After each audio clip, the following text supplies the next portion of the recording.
তোমার নামে নীলচে তারা গল্প। ভিডিওটি ভালো লাগলে লাইক কমেন্ট করবেন এবং সাবস্ক্রাইব করে রাখবেন।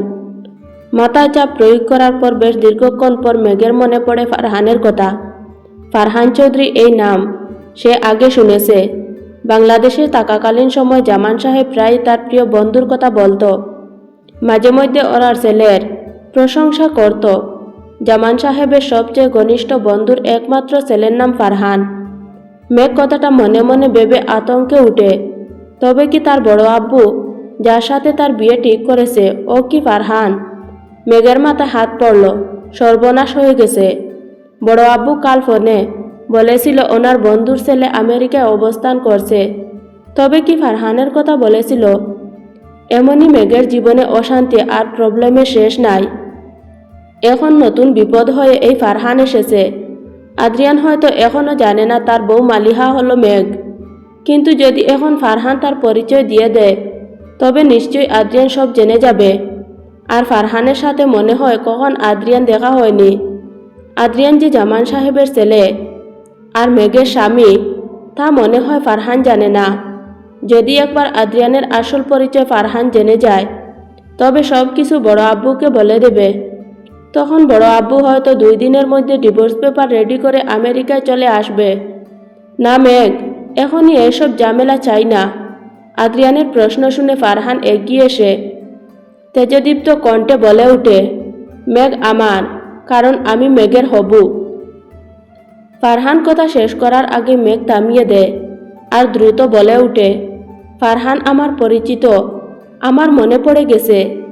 আমি আর আপনি তো পূর্ব পরিচিত। মেঘের কথা শুনে ফারহান খুশি হয়ে যায়। ফারহানের রাগী আর তেজি কণ্ঠে ধীরে ধীরে শীতল হয়ে যায়। ফারহান হাসি মুখে মেঘের দিকে তাকিয়ে বলে, মেঘ, তুমি সত্যি আমাকে চিনতে পারছো মেঘ? তুমি জানো আমি কে? মেঘ সম্মতিজনক মাথা নাড়িয়ে হাবুদক উত্তর প্রদান করল, হ্যাঁ জানি। মেঘ আর ফারহানের কথার মানে এখন অবধি আদ্রিয়ান বুঝতে পারল না। ফারহান মেঘের পূর্ব পরিচিত, কিন্তু কে ওই ফারহান?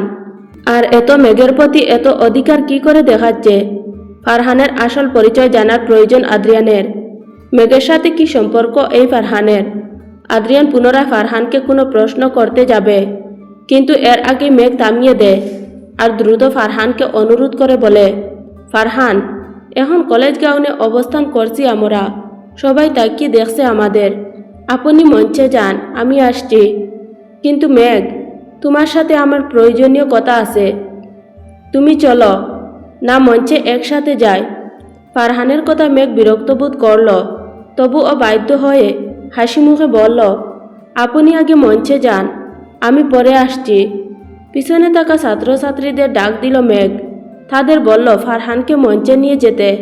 ফারহান আর কথা বাড়ালো না, সে পা বাড়ায় মঞ্চের দিকে। ফারহান চলে যেতেই মেঘ স্বস্তির নিঃশ্বাস ছাড়ল। কিন্তু ঠিক তখনই হঠাৎ করে পিছন থেকে শক্ত করে মেঘের হাত চেপে ধরল আদ্রিয়ান।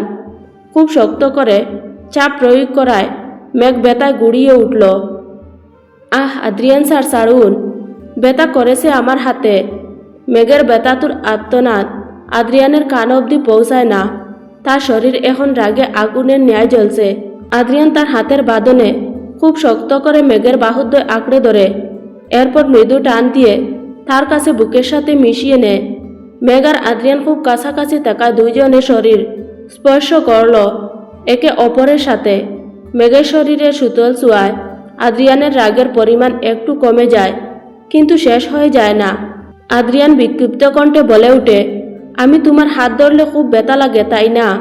অথচ প্রায় 5 মিনিট ধরে ফারহান তোমার হাত ধরেছিল। কোথায়? তখন তো ব্যথা লাগেনি। হাত ছাড়ুন ফারহান। এই শব্দটা মুখ দিয়ে উচ্চারণ হয়নি, তবে এখন কেন হচ্ছে? কে হয় এই ফারহান তোমার মেঘ? উত্তর দাও, কি সম্পর্ক তোমার আর ফারহানের? আই নিড আনসার মেঘ। আদ্রিয়ান বেশ জুড়ে উচ্চস্বরে মেঘকে প্রশ্ন করছিল। ভাগ্যক্রমে আশেপাশে এখন কোনো ছাত্রছাত্রী নাই। সকলে প্রধান অতিথি আর অনুষ্ঠান নিয়ে ব্যস্ত। কিন্তু যদি কোনো ছাত্রছাত্রীর নজর তাদের দুইজনের উপর পড়ে তখন কি হবে? মেঘ তার সমস্ত শক্তি প্রয়োগ করে তার বাহুদ্বয় থেকে আদ্রিয়ানের হাত ছড়িয়ে নেওয়ার চেষ্টা করল, কিন্তু তার চেষ্টা সম্পূর্ণ ব্যর্থ হয়। আদ্রিয়ানের শক্তির তুলনায় তার শক্তি খুব সামান্য বলে প্রমাণিত হয়। মেঘ বেশ বিরক্তি নিয়ে আদ্রিয়ানের কথার উত্তর দিল, ফারহান আমার কি হয় তা প্রশ্ন করার অধিকার কে দিয়েছে আপনাকে? আদ্রিয়ান স্যার, আপনি কে হন আমার আর আপনার মধ্যে কি সম্পর্ক রয়েছে বলুন? মেঘের এমন পাল্টা প্রশ্নে যেন আদ্রিয়ানের রাগের পরিমাণ দ্বিগুণ হয়ে যায়। মেঘের বাহুদয়ে শক্ত চাপ করে তার বাহু কণ্ঠে চেপে ধরে রাগী কণ্ঠে বলে, আমার তোমার প্রতি কি অধিকার আছে তা তুমি জানো না মেঘ? তুমি কে হও আমার? তা কি নতুন করে বলতে হবে আমার? আদ্রিয়ানের কথার উত্তরে মেঘ পুনরায় বলে, হ্যাঁ বলতে হবে। কে হয় আমি আপনার? কি অধিকার রয়েছে আমার প্রতি আপনার? মেঘ করা প্রশ্ন আদ্রিয়ানের রাগের আগুনে ঘি ডালার মতো ছিল। আদ্রিয়ান দাঁত কটমট করে বলে, কারণ তুমি আমার বউ। আদ্রিয়ান সম্পূর্ণ কথা উচ্চারণ করল না বা ইচ্ছে করে উচ্চারণ করতে চাইল না। রাগের মাথায় কি বলে ফেলছিল তা সে বুঝতে পারে, কিন্তু মেঘ আদ্রিয়ানের সম্পূর্ণ কথা বলার অপেক্ষা রইল। আদ্রিয়ানের চুপ হয়ে যাওয়া দেখে মেঘ বলল, বলুন আদ্রিয়ান স্যার, কে হই আমি আপনার? উত্তর দেন। কিন্তু তবুও আদ্রিয়ান আর কোনো উত্তর দিল না। তার অসম্পূর্ণ কথাটা আর অপূর্ণ করল না, বরং তার রাগ নিয়ন্ত্রণ করল। দীর্ঘশ্বাস ছাড়ল। বেশ কিছুক্ষণ পর তার হাতের বাঁধন থেকে মেঘের বাহুদ্বয় মুক্ত করল। মেঘ এখন উৎসুক দৃষ্টিতে আদ্রিয়ানের দিকে তাকিয়ে আছে। আদ্রিয়ান শান্ত কিন্তু দৃঢ়কণ্ঠে মেঘকে শাসিত কণ্ঠে বলে ওঠে, মেঘ, এই আদ্রিয়ান রেদিওন কখন ও নিজের জিনিস অন্য কারো সাথে ভাগ করে না। যা আমার তা শুধুমাত্র আমার। তুমি আমার মেঘ। তোমার ছোঁয়ার অধিকার, ভালোবাসার অধিকার সব শুধু আমার থাকবে। এর মধ্যে অন্য কারো ভাগ হবে না। তাই ফারহানের থেকে দূরে থাকবে, আর না হলে আজীবনের জন্য ফারহানকে হারাবে। চয়েস ইজ ইউজ মেঘ। আদ্রিয়ানের শান্ত কণ্ঠের হুমকি শুনে মেঘ অবাক করা দৃষ্টিতে তার দিকে তাকায়। তখনই কলেজ গাউন উপস্থিত হয় নুহা। মেঘ আর আদ্রিয়ান উভয়কে একে অপরের কাছাকাছি অবস্থান করতে দেখে বেশ অবাক হয়। তাদের দুইজনের মধ্যে দূরত্বের পরিমাণ খুব সামান্য। নুহা এগিয়ে আসে মেঘের কাছে। এরপর বলে, মেঘ, তুমি এখানে দাঁড়িয়ে কি করছো? ফারহান স্যার তোমায় ডাকছে, তাড়াতাড়ি যেতে বলছে তোমাকে তার কাছে। ফারহানের নাম শুনে আদ্রিয়ানের দমে থাকা রাগ দ্বিগুণ বেড়ে যায়। দাঁত কটমট করে তাকায় মেঘের দিকে, কিন্তু মেঘ যথেষ্ট শান্ত আর স্বাভাবিক কণ্ঠে পাশে থাকা নুহার কথার উত্তর দেয়, হ্যাঁ নুহা, চলো ফারহান স্যারের কাছে যাব আমি। মেঘের কথার ধরন আদ্রিয়ান বুঝতে পারল। যদি এখন নুহা তাদের দুইজনের সামনে না থাকতো তবে হয়তো মেঘকে খুন করে ফেলত। খুন না করলে ও মেঘের দুই গালে টাটিয়ে দুইটা থাপ্পড় দিত। অতিরিক্ত সাহস হয়েছে মেঘের। খুব শখ না নিজের স্বামী রেখে অন্য পুরুষের সাথে যাওয়ার। একবার অনুষ্ঠান শেষ হলে বাড়িতে শুধু যাক, এরপর বুঝতে পারবে আদ্রিয়ান রেদওয়ান কি জিনিস। আদ্রিয়ান রাগ তার চোখ মুখে স্পষ্ট ফুটে উঠছে, কিন্তু মেঘ তা দেখে ভয় পেল না। বরং সে আদ্রিয়ানের রাগের পরোয়া না করে মঞ্চে যাওয়ার উদ্দেশ্যে নুহার সাথে পা বাড়ায়। আদ্রিয়ান রক্তিম চোখে মেঘের যাওয়ার দিকে তাকিয়ে রইল।